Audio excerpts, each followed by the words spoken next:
When we look up into the night sky, we see countless stars and planets twinkling and shining.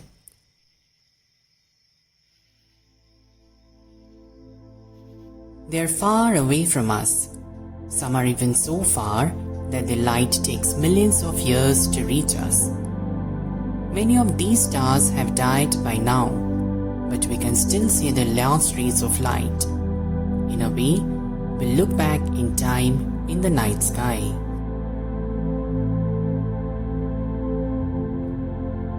For thousands of years, humans have been fascinated by stars and other celestial bodies.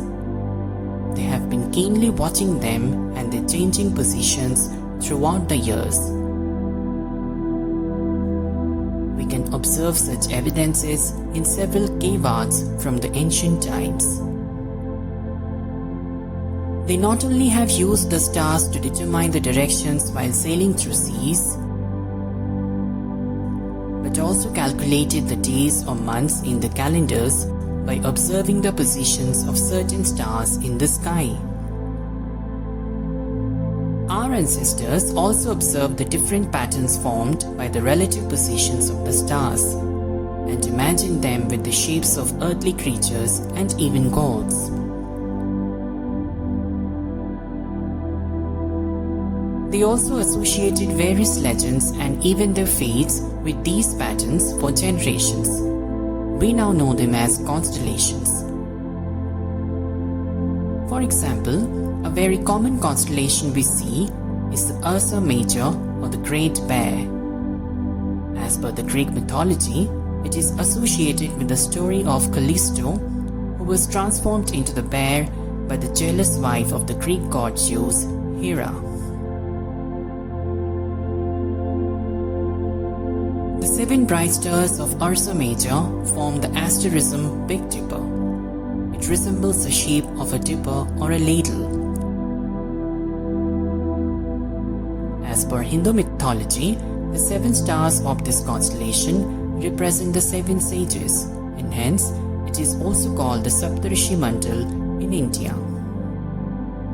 The Big Dipper is known by several names in different countries, such as in China it is called the Northern Dipper, in England it is called the Plough, and in Malaysia it's called the Drinking Goat. Orion is another interesting constellation which is also known as the Great Hunter. It is imagined holding a sword in one hand and a shield in another hand. The 3 bright stars at the waist of this figure are called the Orion's belt.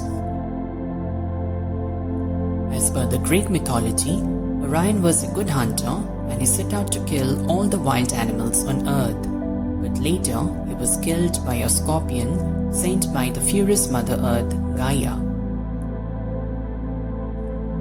In ancient Mesopotamia, the Sumerians called this constellation Uruvana, or the light of heaven. They associated it with the story of the hero Gilgamesh, who fought with the bull of heaven or the Taurus. In Egypt, the Orion was called Osiris, the god of afterlife, who roamed across the sky each year, reminding everyone on earth of the final destination. Very interestingly, the Great Pyramids in Giza are believed to have been built in the same alignment with the 3 bright stars of the Orion's belt. Along with Ursa Major and Orion, the Greek astronomer Ptolemy catalogued total 48 constellations in the 2nd century. Each of these constellations has its own legends and stories associated with them in different parts of the world. Out of those, the 12 constellations, that is Aquarius, Capricorn, Sagittarius, Scorpio, Libra, Virgo, Leo, Cancer, Gemini, Taurus, Aries, and Pisces are called the Zodiac constellations. As the Sun appears to pass through these constellations in relation to the Earth over the course of a year.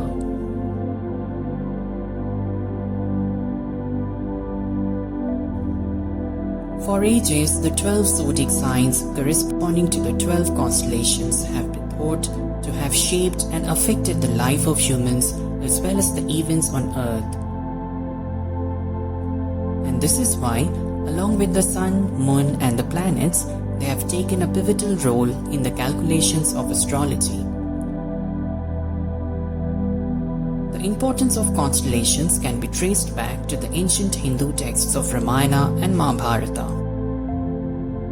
For example, the specific details of the stars and the planets mentioned by Valmiki in different events of Ramayana, starting from Lord Rama's day of birth to his return to Ayodhya after defeating Ravana, have helped astronomers and historians to precisely calculate the period of Ramayana as the 5th millennium BCE. It wasn't only the constellations but also various astronomical events such as the appearance of comets, meteor shower and eclipses deeply influenced the faith of humans for thousands of years, leading to the evolution of legends and folklores in different cultures across the globe. For instance, comets have been believed as the signs of disasters or bad news for ages. In some cultures, the tail of the comets gave them the impression of long flowing hair from the back of a woman's head, which was conceived as a symbol of sorrow and mourning. While in other cultures, the long tail of the comets was seen like a fiery sword sent by the angry god from the sky as a sign of war and death. However, comets were not always seen as the omens. In 44 BCE, 4 months after Julius Caesar's death, a bright comet was seen in the night sky for 7 consecutive days, and it was believed that the comet was Caesar's soul returning to the heavens to join the abode of gods. In fact, this comet became a symbol of political propaganda for Julius Caesar's adoptive son, Augustus Caesar. Halley's Comet is one of the most famous comets in history, which returns in every 75 years. The earliest record of this comet dates back to 467 BCE, and the last time it was seen in 1986 AD. The Halley's Comet had been a harbinger of both bad and good events during its appearances in different centuries over these thousands of years. For ages, humans also have associated mythological stories with the solar eclipse and lunar eclipse. For example, in India, the events of the eclipses are associated with the story of angry and beheaded Rahu, who swallows the sun and the moon, but cannot hold them for long, as he doesn't have a body. And hence, the eclipses never last long and the sun and the moon reappear in the sky. In Scandinavian legends, a pair of giant wolves called Skoll and Hati chase the sun and the moon in the sky during the eclipses. According to the Chinese folklores, eclipses occur when a celestial dragon devours the sun and the moon, and the god of birth, Yang Jian, protects them by forcing the dragon to throw up. However, ancient Greeks used to believe that the eclipses were a sign of God's wrath and anger at humans, and it was the beginning of the catastrophe and destructions. Even today in some cultures around the world, the eclipses are considered to be inauspicious and people do not drink, eat or step outside the home during the eclipse hours. In the distant past, our ancestors knew the celestial map of the sky like the back of their hands. They used to explain the celestial phenomena with a combination of the terrestrial experience and imagination. Even today, in the era of advanced and powerful telescopes, any unknown celestial object in the sky triggers curiosity and discussions. No wonder how thousands or even centuries ago, people would have reacted to the abnormal and unexplained phenomenon in the sky. Although, over the last few hundred years, the invention of telescope and the progress of science have been able to discard many superstitions and myths associated with celestial events, today many of the folklores and legends stand just as a symbol of the cultural history of different civilizations across the globe. So next time, when you look up into the night sky, take time and ponder which reflection of your cultural heritage you can see twinkling in the stars.